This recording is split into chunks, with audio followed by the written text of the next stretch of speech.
اعوذ باللہ من الشیطان اللعین الرجیم بسم اللہ الرحمن الرحیم رب اشرح لی صدری ویسر لی امری واحلل عقدۃ من لسانی یفقہوا قولی اللہم صلی علی محمد وعلی محمد۔ صاحبان ایمان مومن مومنات، دہو الارض کا دن، مبارک دن اور اس کے اعمال اب مومنین کی سماعتوں تک پہنچانے کی سعادت حاصل کرتے ہیں۔ آئیے مل کر دعا کریں کہ پروردگار اپنے حبیب اور ان کی آل اطہار علیہ الصلوۃ والسلام کے صدقے میں تمام صاحب حاجات مومن مومنات کی حاجتوں کو منظور اور مقبول فرمائے۔ پریشان حال مومن مومنات کی پریشانیوں کو خدا دور کرے۔ جو احباب بے اولاد ہیں، پروردگار ان سب کو صاحب اولاد بنائے، اور جو صاحب اولاد ہیں ان کی اولاد کو نیک اور صالح بنائے، آمین یا رب العالمین۔ صاحبان ایمان، ذی قعدہ کے 25ویں دن کی فضیلت اور اس کے اعمال اور ثواب کے حوالے سے بیان کرنا ہے۔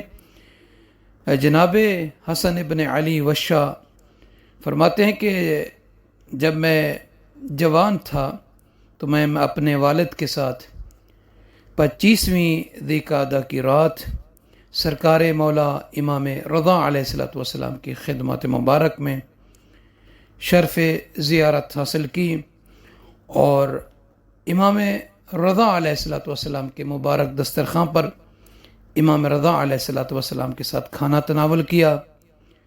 تو اس وقت سرکار امام رضا علیہ السلام نے میرے والد سے فرمایا کہ ذی قعدہ کی 25ویں رات کو حضرت ابراہیم علیہ السلام متولد ہوئے اور حضرت عیسیٰ بن مریم علیہ السلام دنیا میں آئے۔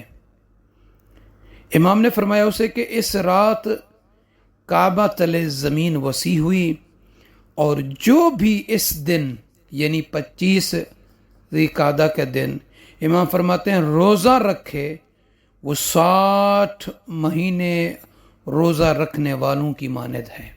یعنی اس بندے کو 60 مہینے روزہ رکھنے کا اجر اور ثواب عطا فرمائے گا خداوند عالم، جو اس دن کا روزہ رکھے گا۔ اور 25 ذی قعدہ کو اللہ نے کعبہ کی بنیاد رکھی، اور یہ زمین پر نازل ہونے والی خالق کائنات کی پہلی رحمت تھی جو اللہ نے اس لوگوں کے لیے پناہ گاہ اور امن کی جگہ قرار دی۔ واقعاً خانہ کعبہ پورے عالم اسلام کے لیے، انسانیت کے لیے پناہ گاہ ہے، امن کی جگہ ہے۔ بس جو بھی اس دن روزہ رکھے اس کے لیے 60 مہینوں کے روزے لکھے جائیں گے۔ چند ایک اور اعمال ہیں انشاءاللہ تعالی باقی آپ مومنین کی مبارک سماعت تک پہنچانا ہے۔ کوشش کریں کہ اس دن کا روزہ ضرور رکھیں۔